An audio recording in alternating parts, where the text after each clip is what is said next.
Hey Spuddies, PotatoMcWhiskey here and welcome to Civilization 6 as Byzantium, where we are absolutely dominating. Things are getting obliterated left, right and centre with our bad boy tanks that we have been running around the map like nobody's business. Unfortunately though, we do need to actually convert the city of Baghdad before I can show off the true power of this modern armor tank. You think this looks like a good victory? You just wait until we actually get the crusade benefit and the fact that we do full damage to walls. I think in the last episode I did 12 turns and I captured 1, 2, 3, 4, 5, 6, 7, 8, 9 cities in 12 turns. I'm averaging almost a city per turn in terms of conquest, which is kind of ridiculous. It's a little bit ridiculous. Now, I'm not really sure what the best way to support my army is. It would probably be in the form of getting a lot of gold. So if I just fill out on commercial hub projects, I'll be able to get a ton of gold and actually upgrade and resupply my army. One of the big problems that I'm running into now is my empire is so massive that it's hard to really care about each individual city, and I just kind of like queue up a bunch of stuff that I don't care about, which I'm pretty sure is how like the majority of people who watch my channel play, rather than like commanding every single city every single turn like when they're available. You guys will just queue up a whole bunch of random crap in your city and then ask me the question, hey Potato, why can't I beat deity? And it's like, because you're not micromanaging your cities, bruh. You're just queuing up random crap and then and then wondering why you're losing. How did you think you were winning with that strategy? It's not a winning strategy, okay? All right, let's go ahead. Ooh, we finally got breakthrough on one of my tank armies, which gives me double attacks per turn. So if we're starting to hit breakthrough, that is going to be a big moment for us in terms of actually conquering the world. Because imagine now the DPS of my tanks is starting to double. And the DPS of my tanks is already not insignificant. So seeing that double is pretty crazy. I think literally anything that doubles things is just always good. I mean, I guess if you're doubling 0, sure, it's not great. I mean, for the one guy who was typing that comment as I said that, you know, actually, Potato, if you double, a negative multiplier, you're actually making things worse. It's like, okay, come on. I'm like, I'm making fun of a guy who doesn't exist. All right, I think I'm just gonna start randomly placing improvements. I don't think I need to build any more builders. I think my empire is big enough, it's strong enough. I will piece out Arabia, but I think it'll be after I take Baghdad. And I also want to see maybe if there's like a route to like one of the other players through his cities. Modern armor. I'm going to pop you out, move the modern armor in, slap this city. I'm going to bring the double attacking tank down to Perth. And then I'm going to move a tank army group up towards our friend Canada. And I say friend very sarcastically. Very, very, very sarcastically. Speaking of friend, we do need to flip the city of Brantford to our religion. Let's get a couple of holy units heading up that way. Any holy sites in the area that I could make use of? Not really. I'm kind of having to rely on Koba still, which is like a very, very far back city. Also a very good throwback to the Koba comment I made before. All right, so Baghdad, get blasted. We're blasting Baghdad. We should probably convert the city. There we go. Now that's a tasty meatball. Look at that damage. Ooh, two-shotting the city with tanks. Bruh. So there's another conversion, another city done. I should now have control over 1, 2... How many holy cities do I own? Islam is eradicated. Confucianism is eradicated. I've taken over Judaism, and the only thing left is Catholicism. So I should be getting, what, like plus 12 combat strength from my taxes trait? Oh my god! Byzantium is OP. Alright, there's no two ways about it. Byzantium is just OP. There's nothing you can do about Byzantium. It's too strong. Nerf Byzantium, okay? Hashtag nerf Byzantium. Get on Twitter, at the Civ 6 developers. Demand a patch. They need to fix Byzantium. It broke the game. But yeah, I'm going to be looking for pillages now, I think, with the remnants of my army over here, just so that we can pick up enough gold to start upgrading some of the tanks on the front line here. I don't think there's a reason for me to go down this way, is there? No. But what about going into the water? There might be a reason to do that, so I'll send a few of these guys into the water. Now, one downside of going into the water is I'll have to bring religious units with me, because I won't be able to convert things normally by killing stuff, because their army is basically non-existent. And I need the cities to be converted to my religion in order to actually do full damage to their walls. Otherwise, it's like very ineffectual. Oh boy, we are heading into summer. Let me tell you, it is June and I'm living in an attic and it's starting to get warm. Oh, baby, is it starting to get warm. Wait, I pillaged a road? Oh, well, that was dumb. And not in the fun like, oh, it's kind of warm and nice out. In the kind of like, ew, I need something to be done about this heat kind of way. Australia wants peace, but I want blood. And so no peace will be accepted. Why did my tank take so much damage? What the hell? Why is my modern armor getting absolutely dumpstered here? Very surprising. Let's do a little bit of a shuffle. I have my double attacking tank in range of the city. 1 attack, 2 attack, 3 attack. More. That's amore. Can we get up here? There's Newcastle and Canberra and Sydney. Okay, so we're in deep behind enemy lines. And so getting missionaries in position to actually convert cities will be useful here. Kill that unit. Unfortunately, that doesn't trigger a religious burst, which is kind of what we need. But Brantford will fall soon. It has been converted, which is good news for me. Keep that city. You hang on there, you hang on there. Just building more random crap. Repair, repair, repair. How's the flooding, by the way?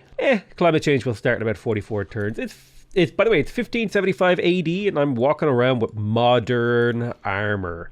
The most advanced tanks in human history, and we have barely hit the Renaissance, okay? Just to put in perspective how insane my game is right now. I think the war with Arabia is over. They've only got like peripheral cities left. Let's talk to Arabia. Hey, buddy, why don't you go ahead and cede all your cities to me? Give me all your gold per turn. Give me all your money. Give me all your luxuries, all your strategics, and I'll take that deal. Get the hell out of my face. Let's get these tanks moving to the enemy way. This is one of the things that is not so fun about a domination game, is when you have to like turn your entire army around and like move it to a different direction. Because it's just a big, you know, it's a big administrative burden. I wish there was like an easy way to just like box select all my units and say, just get somewhere in this area. Like efficiently make your way over there.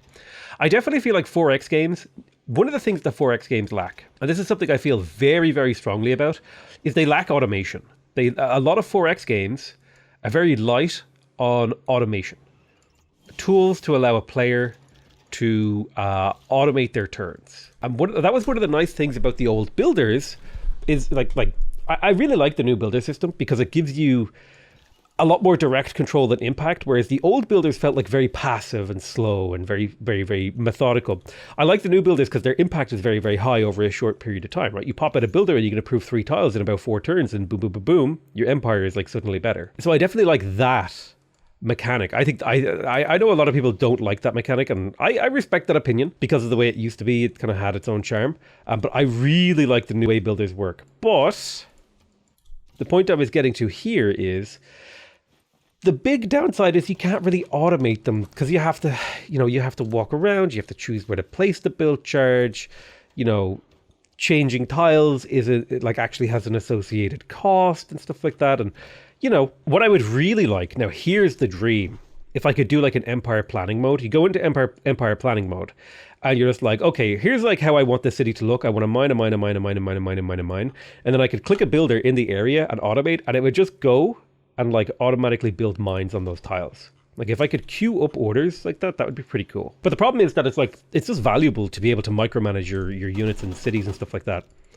And so it's never really worth it to use automation tools in a Civ game. So we've got Brantford here. We could step forward and blast the city, and we will. We don't want to convert. We want to keep moving. Just move, bro. All the tanks are appearing, finishing those zoos. In fact, one might say that we have too many zoos. Too Many Zoos is my favorite band, by the way. They're really, really good. They came here to Ireland and I screwed the pooch and didn't go see them live, and I regret it ever since. I'm a sad boy because I didn't go see them live when they were here. God, that would have been a good gig. But I screwed the pooch and I didn't go. Oh my god, is this a triple attack? No, you can still move. Okay, Newcastle is almost gone, by the way. This was the first turn that I was attacking that city. All right, logistics, moving my boys to the front line. I like that the road goes straight through the water of life, because it means like basically every single one of my units is going to get it just by like doing a long walk. It's a long walk, but it's not necessarily a strong walk. Alrighty, railroad builders. So let's plan our railroads. I think we want a railroad starting here. Is there no railroad button? Okay, this hammer is the railroad button. So I want this railroad to basically go like essentially straight through in a straight line down to Constantinople. So I'm going to place like every, I don't know, like 3 tiles, like a hammer symbol, to remind myself that this is the pathway that the railroad should take. Now, I want viewers to note that future Potato is going to completely forget that I've done this, and I will automatically start building railroads between my cities. But I'm going to build like a super straight railroad all the way to Constantinople. And then I'm going to build a railroad this way too. Hold on, let me just plan it out and I'll tell you guys about it. So here's the basic railroad plan. I'm going to go basically straight southeast from Sedenga all the way to Constantinople. I'm going to go from Constantinople to the east up through Sinope. Then we're going to loop up through Sinope. And then we're going to take a right turn at Koba, go straight through Koba. There will be a little bit of a railroad loop around this lake to link up with Rack of Death as well. And then the railroad will kink down in order to go straight through the Fountain of Life. And then the railroad will go immediately straight to Australia's territory. And this will allow, if I decide to make reinforcing units, it'll allow them to come straight to the front line. And this is just a fun thing to do. This is completely unnecessary for me to win the game, but I enjoy making railroads, okay? Railroad builders, any railroad builders in chat, okay? That's what I want to ask, okay? Place your Moai head emotes if you're a railroad builder, because goddamn, are you a Giga Chad? Righty-o, let's go ahead and keep attacking. We're killing, things are going great. Let's upgrade the modern armor. There you go. Keep on spreading. I think this lady or person might be obsolete now. Modern and atomic. Unfortunately, modern armor is information era, so she can actually just go ahead and get deleted now because I'm going to be upgrading all my tanks to the next era. I don't feel like micromanaging that anymore. I'm trying to reduce the amount of micro I have to do, all right? This turn has taken me 17 minutes to do 2 turns, okay? I don't need any more micro. There's enough industrialization and we're immediately making 12 coal per turn, although we are burning some for power. Okay, this coal is being exploited. This coal is being exploited. This coal is being exploited. This coal is not being exploited. Let's make sure we get a builder on that. We want to make sure that every piece of coal in my empire is being used. Let's also do a search for coal. There might be a few extraneous pieces that are not inside my borders. No, it looks like we've mostly got most of our coal well into production. I think Newcastle dies this turn. There you go. Let's try to do a little conversion on Canberra. The nice thing about apostles is they can move and convert a city pretty easily. Let's get you into position to double attack. Boom, boom, boom. The map gets weird. The map gets weird over on this side of the continent. I'm not going to lie to you guys. Gets a little funky, a little bit sus, okay? A little sussy, a little sussy bussy. Well, let's not say that actually. Let's say a different thing. The armies arrive. I don't know how much use, like, I mean, I'm not really microing to make use of the tagma, so how much use am I getting out of the tagma? You know what I'm saying? Oh my god, microing units is a lot of brain power for very little reward. My first wave of privateers has arrived, so I can start like pillaging all these nice tiles, get myself some cash money. Here we go. Brantford should fall this turn. Nope, not quite. Just missing just a scooch of damage there. That's okay. We'll get him on the next one. Where the hell is Eleanor? That's my question, okay? I know where Canada is. I see her units, but I don't see where she is. Also, in terms of domination, by the way, we are definitely leading. We have 4 out of the 7 capitals that we need. Is it 7 that I need this game? 1, 2, 3, 4, 5, 6... 7. I think it's 7 capitals I need. Also in religion victory. We are pretty damn close to religion victory. All right, we got ourselves a couple of spies. One big advantage, by the way, is if you recruit spies in a city with Victor, they actually start with +1 promotion, which is something you should totally be taking advantage of and something I forget every single time that I mean to do it. I literally forget. Although I think these spies are like kind of useless now. I'm going to put them to sleep. I don't think they matter. I will, however, pick up the war department so my units will heal when they kill units. It's like makes my build even stronger. Okay, Canberra is Australia's capital. They have like more random ass cities down here. Let's go ahead and you need a promotion. We'll blast here, blast here. Can you safely kill this city? Major victory? Bro! How do you die in a major victory? That was my level 4 promoted tank. God damn it.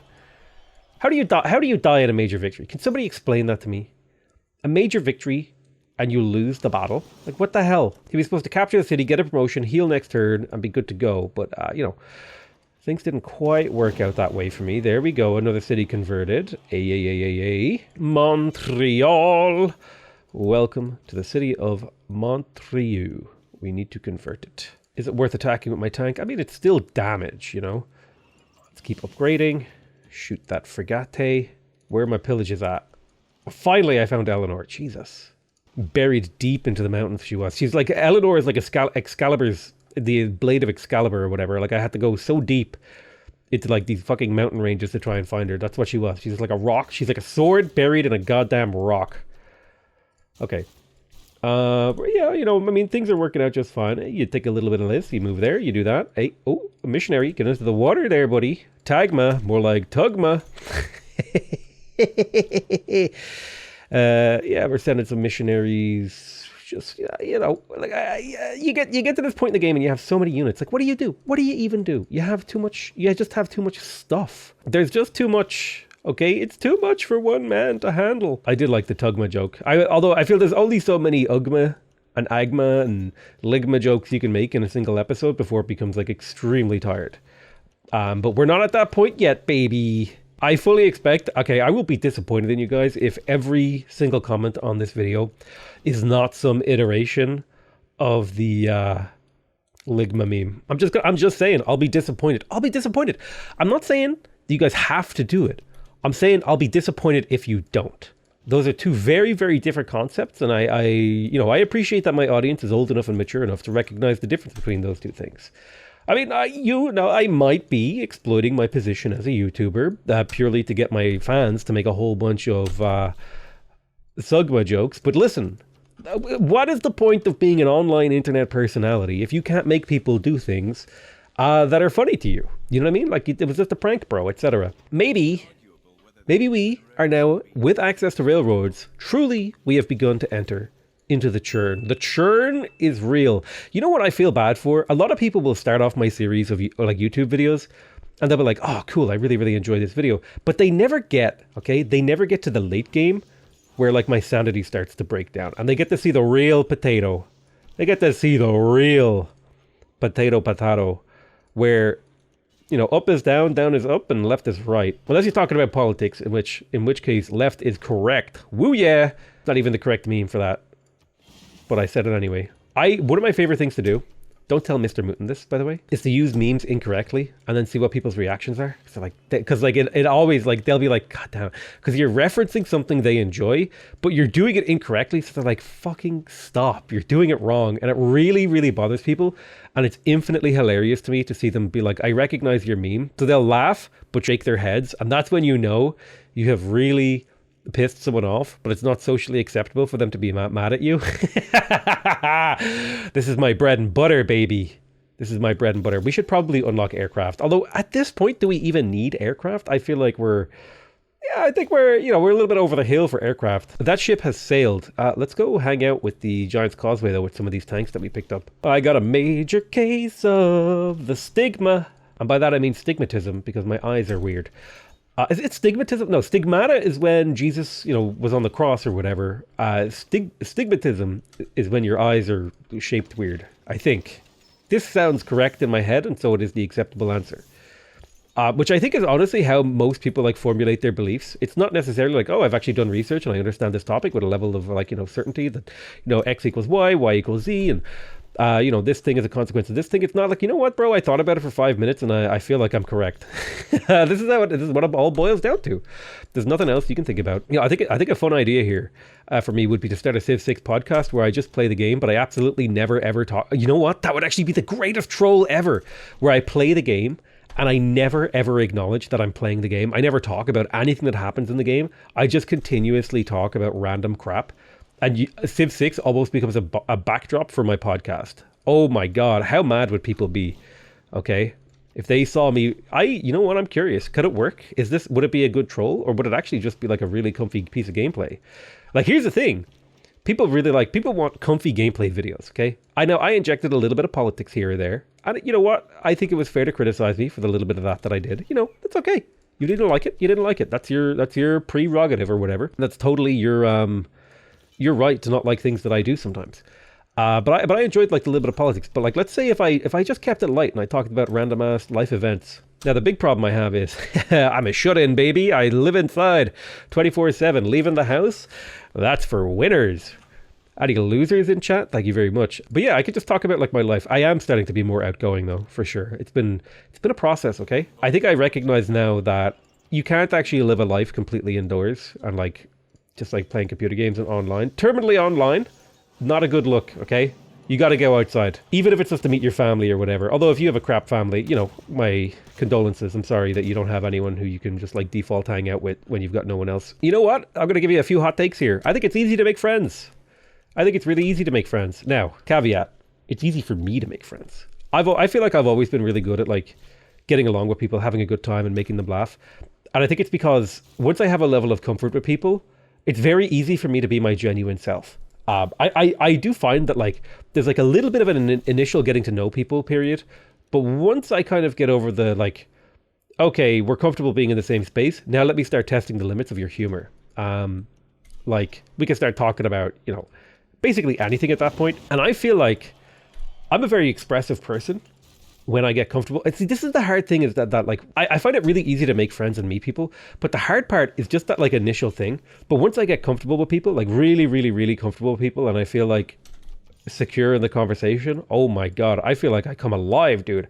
I fucking have people sometimes, and I'm not like toot my own horn. Oh, look at me, I'm so socially, you know, I'm socially awkward, okay? I'm a little bit socially awkward, but I feel like once I get to know people, I get a little bit of conversation going, I feel like I can make them fucking laugh constantly. And I get loud, okay? I get loud and full of energy. You know, Morbus can probably attest to that, considering he was in Ireland recently and saw some of my personality. I think most of the time I'm pretty relaxed. But once I get that comfort, oh my God, there is no topic I will not talk about. And I think life is just more fun if you're that way. But yeah, I do think that, for me at least, it's easy to make friends. It's easy to meet people. It's easy to hang out with people. And I think part of the problem with me is that because I find it kind of easy, I don't try. And then there's also like, it's a little bit of effort to like maintain a friendship with people. And sometimes I'm just not feeling like I'm still looking after me, you know, and I don't have much left for other people. But I think one thing I need to definitely start doing is making more time for people. And that is something I think like is instinctively known inside of me, because it's something I've been like subconsciously doing, making more time for people, trying to hang out more with people. Like even recently I've been spending time playing computer games with Morbus, for example, who's like my best friend, but we don't really hang out anymore. And I was like, damn, I really want to like improve that, which is like, I think it's been going well. Now we've kind of fallen off the wayside like a little bit in the last week or two, but I think as long as I'm committed to maintaining that friendship like truly and properly and developing that relationship like properly, because I feel like I've taken a very passive approach to a lot of my relationships in life, where I'm like, okay, once the relationship is in place, like that's it, it's in place and I don't have to do anything anymore. Whereas I feel like I need to start being more assertive and active in like how I want things to be. Yeah, I think the problem is I found things like too easy, and so it required nothing from me, and so I never put anything into anything. And now I'm like, well shit, I'm not getting anything out of anything anymore because it's all too easy and boring. So now I'm like, I actually have to actively seek out how to make interactions with people and, you know, conversations with people and stuff like that more interesting and engaging, not only for me, but for both people. And like, you know, it's a process that I'm trying to figure out. Now, I mean, I don't know how much of this is just me like spitball and random crap off the top of my head, but these are just like, you know, you're getting the true stream of consciousness here. This is the true deep churn where we start talking about real life stuff. And let me tell you, you know who else likes to talk about the deep churn? It's your mom. Woo yeah, baby. That's the correct use of the woo yeah meme. Yeah, but like, I mean, those are just some thoughts off the top of my head. I don't know, like, these are things that I feel. I feel like a lot of my feelings, I don't know, maybe I'm crazy here, but I feel like sometimes my feelings are a little bit inaccessible to me. I don't know if that's like a good way to put it, but that's how I feel sometimes. Sometimes I feel like I have feelings, but I'm not like expressing or even like fully able to comprehend my own feelings. And then when I sit down and when I have the right mood or the right, you know, strike of inspiration, I can actually access some pretty complex and interesting feelings, like the ones I've been talking about here, about like, responsibility and conversations and how I talk to people and what I want to do and conversation with people and stuff like that. I can have pretty deep and interesting conversations. But dude, I feel like sometimes though, when I go around my life, I'm like such a brainlet, and I have so much it's so frustrating because I feel like I'm able to sit here and ramble off a million things, but I feel like one of the hard things for me is when there's actually like a back and forth in a conversation. There's like the social anxiety or something that kicks in, and I'm just like, and I just start making fucking random ape noises at people, and people look at me weird. That shit's just like confusing. Because I feel like, I could sit here and have like a pretty interesting conversation with myself. Least schizophrenic YouTuber. That's probably not right. That I probably shouldn't make fun of like schizophrenia. Is that out of the is making fun of those type of things? That's off the cards now, right? I probably shouldn't make those kind of jokes. It's a bad habit. My bad. Although here's the question. Like, now here's an interesting point on that, because I'm not actually making fun of real schizophrenia. It's that the concept of like being schizo is referencing a real thing, but it's referencing it incorrectly. So rather than actually making fun of schizophrenia, I'm making fun of a cluster of behaviors that have been associated with a similar word, but I'm not actually talking about schizo. But here's the thing, is that actually counting as stigma? You know what I mean? Not like the joke stigma I was talking about earlier, but like real stigma. Is that like stigmatizing mental illness and therefore not good? Is that actually causing harm to people? These are things I have to think about, and like maybe I should be more careful with my language and stuff like that. And really, and like I'm doing right now in real time, I'm analyzing things that I've said and wondering, maybe is that the real way that I should express myself? Even though I'm communicating the idea that I want to be communicated, am I communicating it in a responsible and heartfelt way? These are like difficult questions to actually grapple with, and I feel like a lot of people online, particularly, you know what? I'll just go out and say that, particularly in like online political spaces, people don't want to actually think about what their speech means and what the things that they're saying does and has an impact on people. I think they just want to express themselves, and the rest of the world be damned. But I also think there's also this process of over policing. I think both of these things are true, where people are like, oh my God, you can't say that like that. And a lot of people will take umbrage with like the way the thing was expressed and never address the feeling that was expressed. And I think that's a huge mistake. I think what you should do is, I think the correct way to get people to change the way they talk and use language, like if you really disagree with people using like mental illness in conversation as a reference to like antisocial behavior, like, oh, this guy's a schizo, rather than being like, you shouldn't use the word schizo and blah, blah, blah, blah, you should be like, oh, you should use this word, and then completely like never ever think about that part of the conversation again, and just immediately address like the actual meat of what they were saying. So like, let's say somebody's like, oh, bro, that guy there, dude, I got an email from like the schizo or whatever, right? You use that like negative word. And like, let's say you were somebody who wanted to influence someone to stop using that word in a derogatory manner, rather than being like, oh my God, you shouldn't use the word schizo. That's like so, ableist or mental health shaming or whatever, insert category, where this is an example. Instead of being like, you shouldn't use that, you go, whoa, what did he say? Also, I think usually people say X instead of schizo. And if they disagree with you, it's like, that's just like that's what I would say. But I mean, you don't have to. And then actually ignore the conversation about them using an offensive word and focus on what they were actually saying. And I think that's actually a great way, because then it's kind of like, it's almost like asserting a boundary in a conversation. You're not like, you say, I don't think that's okay. But then rather than being like, I don't think that's okay, and I think it's insane that you suggested it, it's like, I don't think that's okay, but let's talk about what you want to talk about anyway. And I think if you do that, you'll build trust with people, and they will, you'll be able to influence them. And when I say influence them, I mean like in a positive way. You'll be able to be kind of like, you know what, I think my ideas are correct and I have the best ideas. And so I want more people to have the same idea of me, where we strive to use inclusive language, but we don't over strive, and we don't do it in a way that actually like maybe harms people. Because here's the thing, I feel like a lot of people, okay, we're going deep into tangents here. I feel like there's a little bit of I don't want to use the word preachy, because that has negative connotations, but there's a kind of, what's the word I'm looking for? It's like zealous. It's like a zealous pursuit of an ideal. And I think it's good to have a zealous pursuit of an ideal sometimes, but I think the scenarios in which being a zealot are useful are typically in mass media circles. If you want to actually convince people of things, though, on like a local, individual, conversational level, it's usually a good idea to be just kind of like more relaxed and more agreeable and more chill. And even in the face of people who aren't disagreeable, again, unless you're in a scenario in which, you know, you're in the public eye, then you should just go all out. Then it's about, you know, optics and not conversation. I don't know.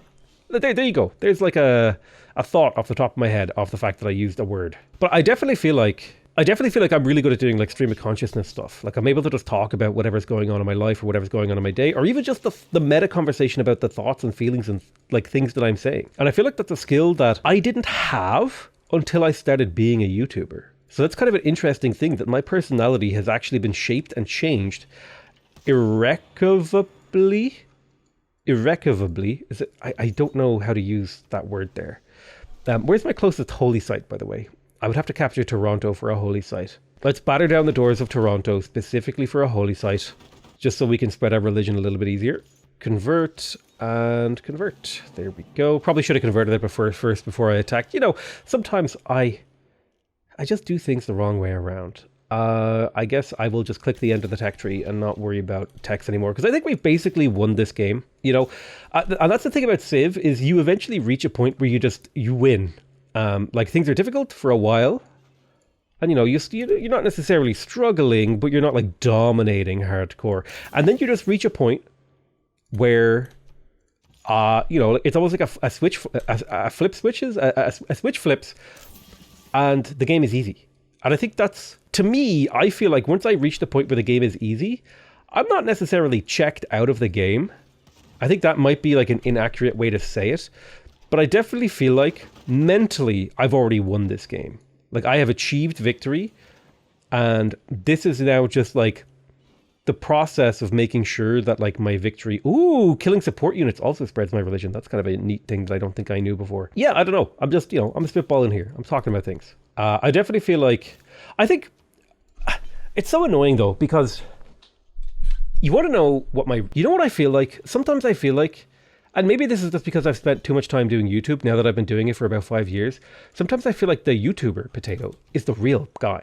You know what I mean? And I that's actually kind of confusing, because I specifically created a character, a kind of like, it's me, but like a little bit exaggerated. And I specifically created a character of myself to be on YouTube, to be more interesting, right? And I think it's me, but like the parts are amplified. I talk a little bit faster.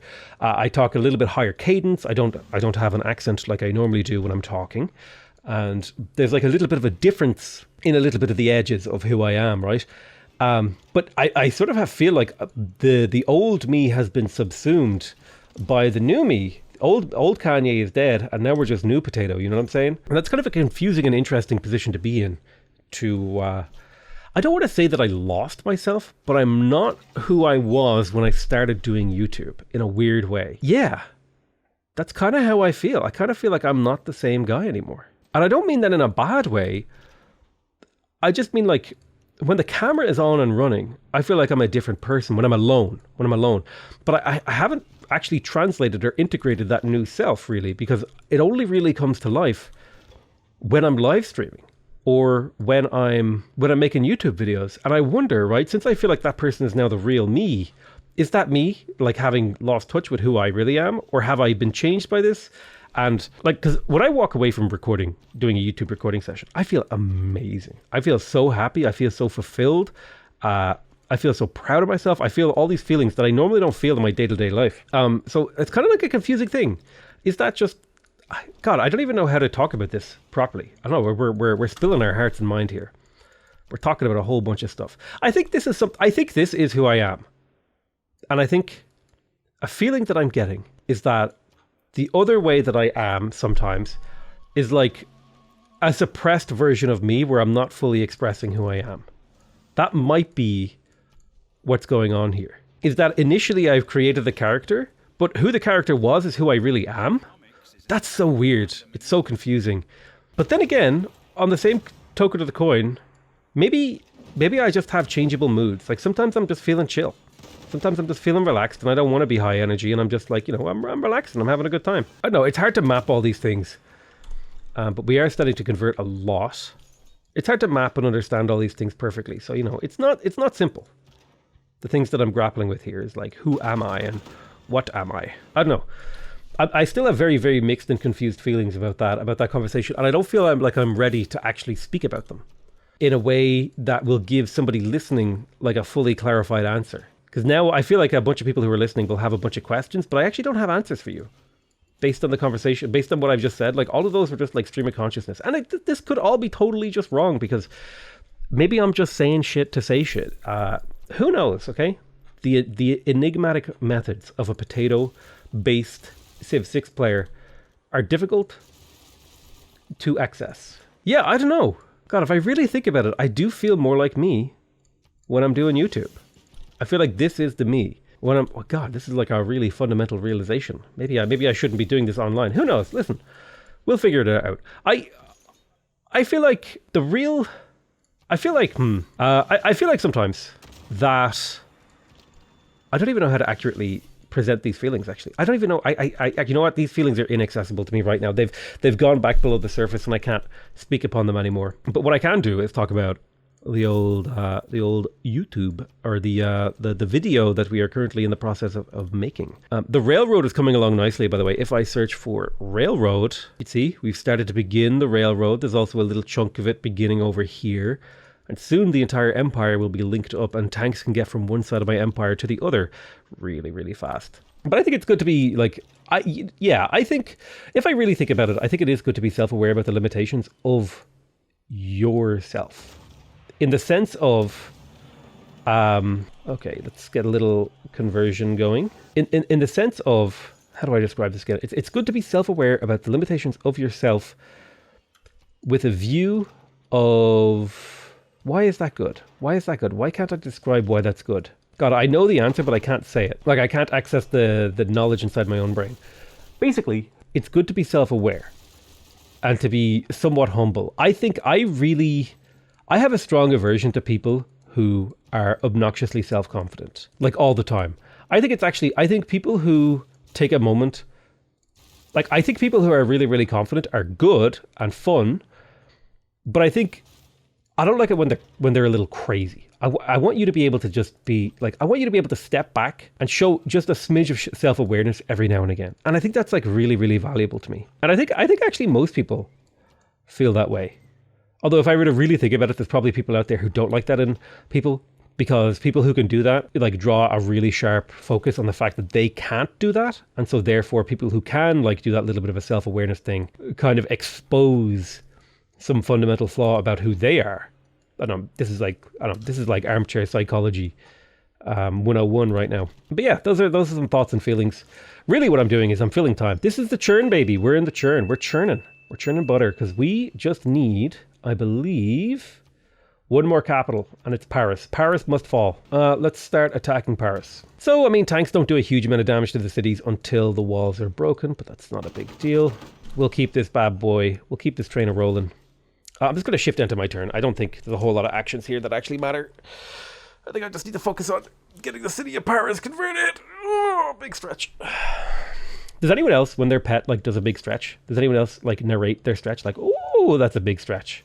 I feel like that's like a default pet owner thing to do. I feel like if you don't say, ooh, big stretch, when someone is like doing a big stretch, you're doing them a disservice. Especially if it's your dog or like rabbit or cat or something, you know? Everyone enjoys a big stretch. You know what I think? I think the stretch is like the fundamental unit of like body language.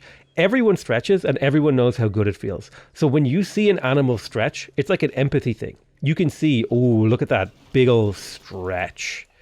And you just like, man, that looked like a good stretch. You know what? That's how I feel. Why? I don't know why.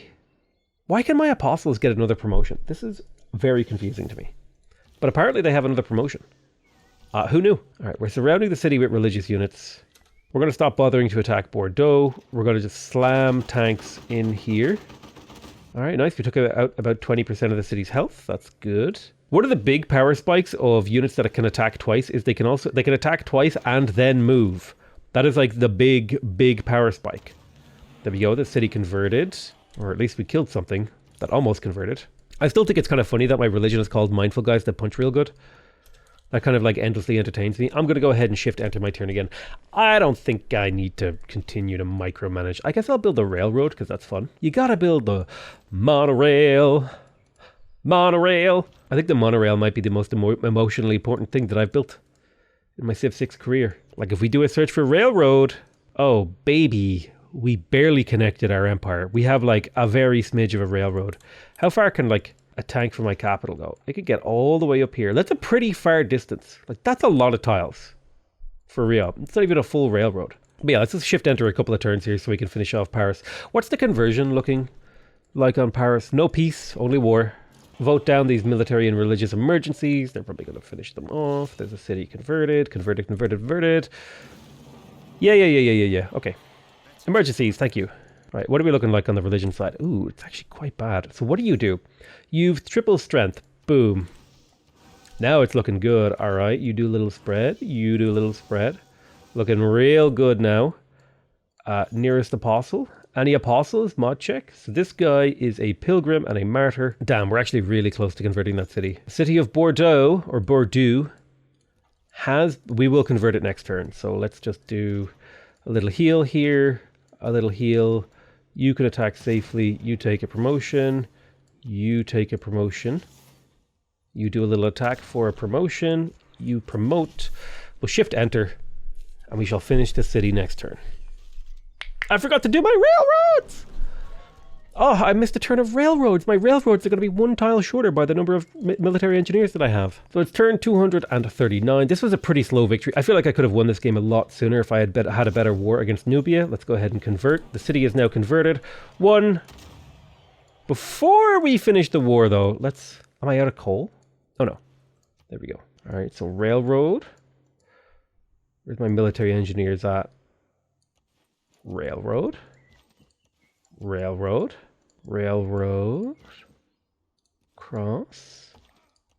railroad, A little bit of a rebellion here, probably from a neighborhood. Final railroad check. Yeah, I'd call that a moderately successful railroad. We didn't get all the way across our continent, but the groundwork has been laying, you know? We're almost there. Boom. Never had an effect on the game, but this is kind of why I talk about, you know, some things in Civ just aren't necessary for you to win. But you know what is necessary for me to win? Conquering all the enemy capitals. History is written from the hand of the victor.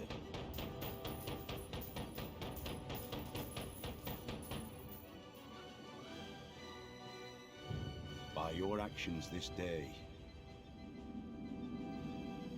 you ensure our people a glorious tomorrow.